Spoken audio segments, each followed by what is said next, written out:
Bonjour à tous, bonjour à chacun des membres de l'Église protestante évangélique du Drac.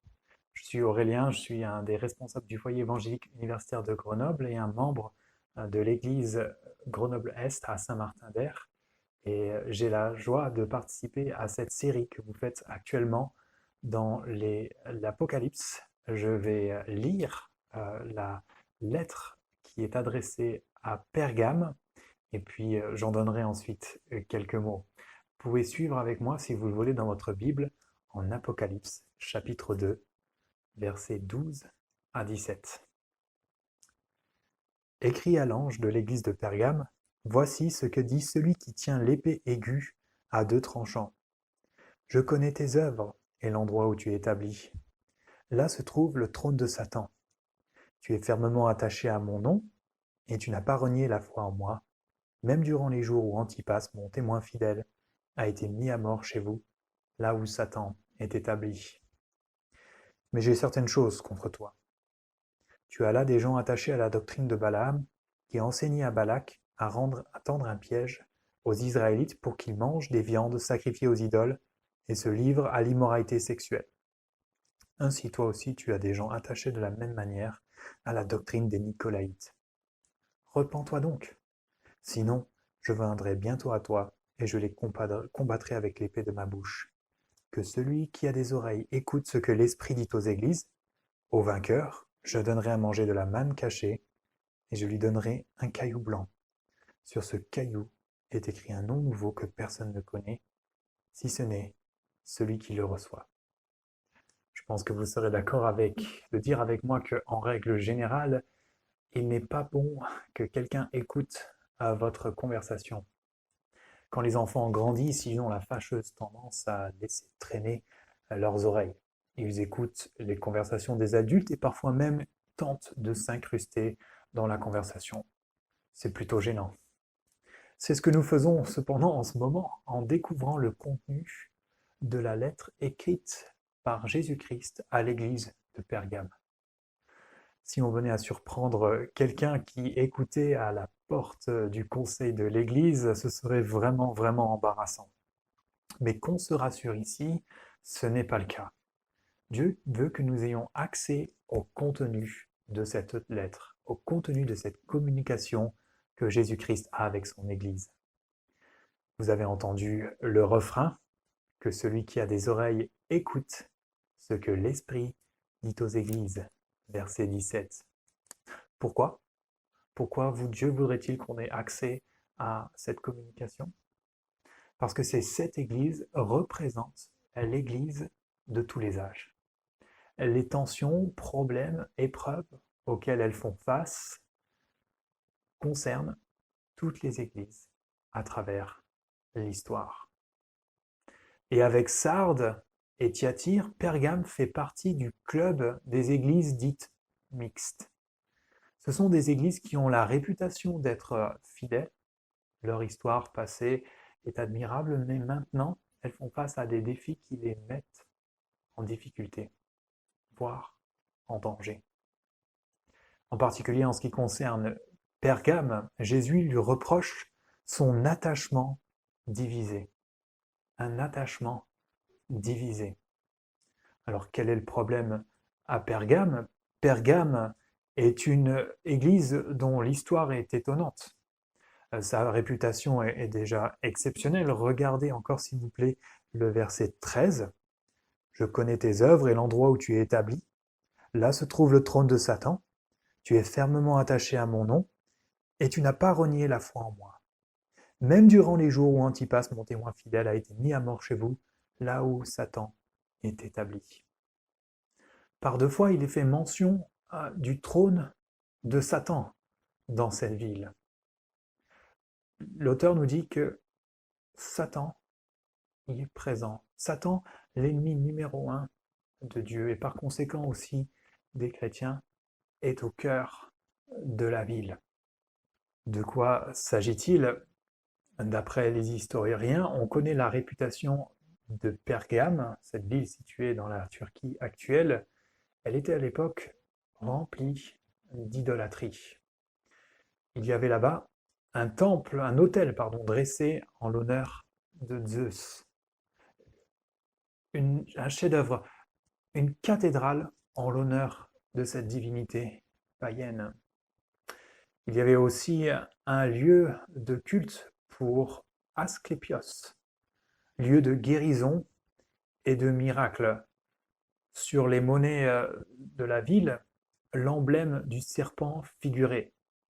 Et plus tard, cet emblème a été utilisé pour être la représentation, l'emblème du corps médical. Mais dans la Bible, cette représentation aussi, c'est celle de Satan, du diable, l'ennemi de Dieu.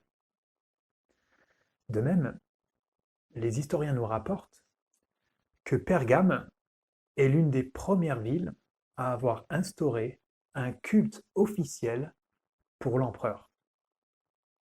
Voici ce qu'un des historiens nous dit. Dès l'an 29 avant Jésus-Christ, 3 ans avant Smyrne, Pergame reçut l'autorisation d'édifier un temple à Auguste. C'était le premier sanctuaire provincial de tout l'Empire en l'honneur d'un empereur vivant. Un culte en l'honneur de l'empereur, en l'honneur de César, qui était aussi appelé le Fils de Dieu ou le Sauveur, et qui portait les caractéristiques, les attributs de la divinité. Voilà le culte qui était organisé à l'époque à Pergame. Vous l'aurez compris, les chrétiens évoluent donc dans un environnement très hostile. C'est une société pluraliste, cosmopolite, hyper idolâtre. Pergame est une ville résolument très moderne, riche, innovante du point de vue des technologies et de la politique. Bref, une ville un peu comme Grenoble. Les chrétiens sont pressés de toutes parts, critiqués, calomniés, voire mis à mort aussi, comme c'est le cas pour Antipas. Et au milieu de cette pression ambiante, Jésus, le Christ, exalté, triomphant, décrit l'Église comme attachée à son nom. Et la suite de la phrase nous précise qu'il s'agit que ces chrétiens n'ont pas renié la foi en Jésus-Christ. Quelle est l'histoire du drac? Cette semaine, j'aimerais vous encourager à regarder en arrière, à regarder au témoignage de l'Église depuis son établissement en 2006, de regarder aux fruits du témoignage fidèle, de voir la bonté de Dieu dans cette fidélité, dans ce témoignage.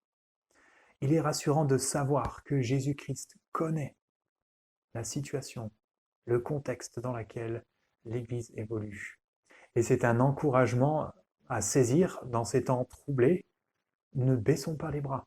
Regardons en arrière et réfléchissons sur l'histoire du témoignage du drac. Voir sa fidélité et les fruits que Jésus-Christ a apportés dans cette Église. Mais il y a un mais. Comme je vous l'ai dit, cet attachement, il est divisé. Verset 14. Mais j'ai certaines choses contre toi, ou littéralement quelques petites choses contre toi. Tu as là des gens attachés à la doctrine de Balaam qui enseignait à Balak à tendre un piège aux Israélites pour qu'ils mangent des viandes sacrifiées aux idoles et se livrent à l'immoralité sexuelle. Pour décrire un problème dans l'Apocalypse, Jean utilise parfois le nom d'une personne connue pour décrire ce problème. C'est un peu comme parler du mal en faisant référence au Joker dans Batman ou à Hitler pendant la Seconde Guerre mondiale. L'histoire de Balaam, elle est rapportée en Nombre 22 à 25. Et si on est chrétien et qu'on a grandi dans les églises, qu'on a entendu l'histoire de Balaam, on se rappelle surtout de cette histoire à cause de l'âne qui parle. Mais Balaam, c'est aussi l'histoire d'une séduction qui mène à du compromis. En fait, Balaam est recruté par le roi Balak, un roi païen, qui souhaite maudire Israël. Israël est sorti d'Égypte, sorti d'esclavage. C'est un peuple nombreux qui devient une menace dans les environs. Malheureusement, à chaque fois que le prophète Balaam doit maudire Israël, ce sont, au lieu de flèches empoisonnées qui sortent de sa bouche, ce sont des couronnes de fleurs. En tout cas, c'est comme ça que j'imagine s'il s'agissait d'une bande dessinée. À la place des malédictions, ce sont des bénédictions. Alors que fait Balaam, qui ne peut maudire le peuple, mais qui aimerait bien récupérer un peu d'argent, il suggère à Balak de séduire les Israélites en envoyant des femmes étrangères. En envoyant des femmes étrangères au peuple pour les faire tomber dans l'idolâtrie. Et on voit ça notamment en Nombre 31. Et Jean nous dit que de la même manière, des gens sont attachés à la doctrine des Nicolaïtes. C'est-à-dire que des chrétiens de Pergame sont séduits et entraînés vers le compromis. Et c'est la même tactique qui est utilisée de nos jours. J'imagine qu'aucune personne dans l'Église ne serait tentée du jour au lendemain à abandonner ou à changer de foi, de devenir athée ou bouddhiste. Interroger un membre de l'Église, demandez-lui s'il aspire à devenir hindou, je pense que sa réponse serait bien évidemment non. De même, une Église ne devient jamais libérale en un claquement de doigts. C'est-à-dire qu'une Église n'abandonne jamais du jour au lendemain l'autorité de la Bible. C'est en fait une pente glissante. C'est petit à petit. Quand les membres commencent à trouver des arrangements, quand on commence à cacher certaines choses, quand on s'excuse, on excuse son comportement en disant qu'il y en a bien d'autres dans l'Église qui font de même. Après tout, on est au XXIe siècle, l'important, c'est d'être sincère. Vraiment, Jésus, d'après Jésus, on peut être sincère, mais on peut être aussi sincèrement dans l'erreur. Et un des signes qu'une Église glisse dans cette direction se trouve dans le style de vie de ses membres, notamment dans la manière dont les membres gèrent leur temps et leur argent et leur manière de vivre la sexualité. Bien entendu, il ne nous viendrait pas à l'esprit aujourd'hui d'aller au temple pour adorer Zeus. Aujourd'hui, le mot Athéna fait référence à une marque de sous-vêtements ainsi que Hermès. Pas de danger pour nous de tomber dans l'idolâtrie de ces dieux-là. Néanmoins, il ne faut pas oublier que pour les Grecs déjà, ces idoles étaient adorées non pas en tant que telles, mais ce pour qu'elles représentaient. Le pognon, le pouvoir, le plaisir. Et manger des viandes sacrifiées aux idoles, et se livrer à l'immoralité sexuelle, c'est en fait se compromettre et se mettre en marche sur un chemin dangereux. C'est une séduction qui mène au compromis. Personne ne nous demandera aujourd'hui ouvertement de renier Christ au boulot. Par contre, on pourrait nous faire comprendre que si on veut accepter un poste ou une certaine promotion, ben notre foi, on est prié de la laisser au placard. Ou quand un membre sait depuis un certain moment que Dieu lui montre quelque chose qu'il doit changer dans sa vie et que pour l'instant, il résiste, il cache le truc, il trouve des petits arrangements, il relativise en se disant qu'il y en a bien d'autres dans l'Église qui font pareil. Ça, ce sont les dangers d'une séduction qui mène à la compromission. Pour la Bible, l'hétéropraxie est toujours un signe d'hétérodoxie. Bon, qu'est-ce que je veux dire par là? Eh bien, quand les membres d'une Église ne vivent plus ou ne s'encouragent plus les uns les autres, ou leurs enfants à se conduire et à vivre d'une manière digne de l'Évangile, c'est qu'ils sont en train de nier l'enseignement de l'Évangile. Ils sont en train de s'attacher à la doctrine de Balaam des Nicolaïtes et donc de renier petit à petit la foi en Jésus-Christ.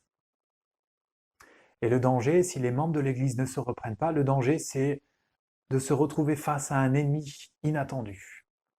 Non pas la société incrédule, non pas Satan lui-même, mais Jésus. Est-ce que vous avez vu ça dans le texte? verset 16. « Repens-toi donc, sinon je viendrai bientôt à toi, et je les combattrai avec l'épée de ma bouche. » Ça, c'est vraiment surprenant. Ce ne sont pas les responsables uniquement qui doivent se repentir. Ce ne sont pas les quelques membres qui ont commencé à glisser, mais c'est toute l'Église. Repens-toi donc, sinon je viendrai bientôt à toi. Peut-être sommes-nous un peu secoués par cet appel au changement, mais c'est peut-être que nous n'avons pas la même vision de l'Église que la Bible. L'Église est un ensemble de personnes. Et pour une société individualiste comme la nôtre, ça peut nous remuer, voire nous choquer. Mais ce n'est pas tout. Celui qui reprend, c'est le Christ lui-même. Celui qui tient l'épée aiguë à deux tranchants, verset 12. C'est lui qui s'apprête à combattre avec l'épée de sa bouche, c'est-à-dire, dans le contexte de l'Apocalypse, sa parole. De quoi est-il question dans ces versets?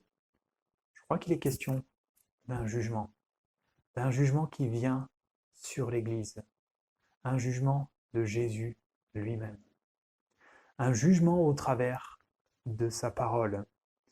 Si l'hétérodoxie mène à l'hétéropraxie, alors l'orthodoxie, un enseignement saint, conforme à l'évangile qui vient de Jésus lui-même, grâce à la parole, sera la base du jugement sur laquelle l'Église sera jugée. Et la seule alternative face à ce jugement, c'est le bilan et le changement. Si ma première question pour vous était quelle est votre histoire, pourquoi, quelles sont les choses pour lesquelles on peut se réjouir au DRAC par rapport au témoignage fidèle depuis toutes ces années, ma deuxième question, c'est à quoi ressembleront vos 5-10 prochaines années? Quel est l'état de l'Église du DRAC par rapport au danger de la séduction et du compromis, de cette descente lente vers un libéralisme? Dans quel domaine êtes-vous le plus vulnérable en ce moment? Est-ce que je peux vous encourager cette semaine dans la prière à réfléchir à cette question et peut-être en tant que membre de cette Église à envisager sérieusement du changement? Il y a un enjeu pour chacun d'entre nous.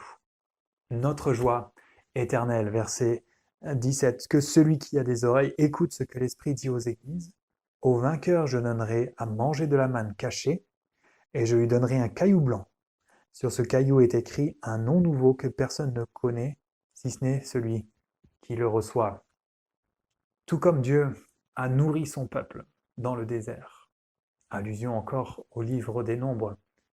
Tout comme Jésus se présente à son peuple comme le pain de vie, la manne descendue du ciel. Ceux et celles qui relèveront le défi de la pureté, tant au niveau du style de vie que de l'enseignement, de la doctrine, Dieu soutiendra spirituellement, jour après jour, son peuple. Dieu nous fait la promesse de nous satisfaire quotidiennement et perpétuellement.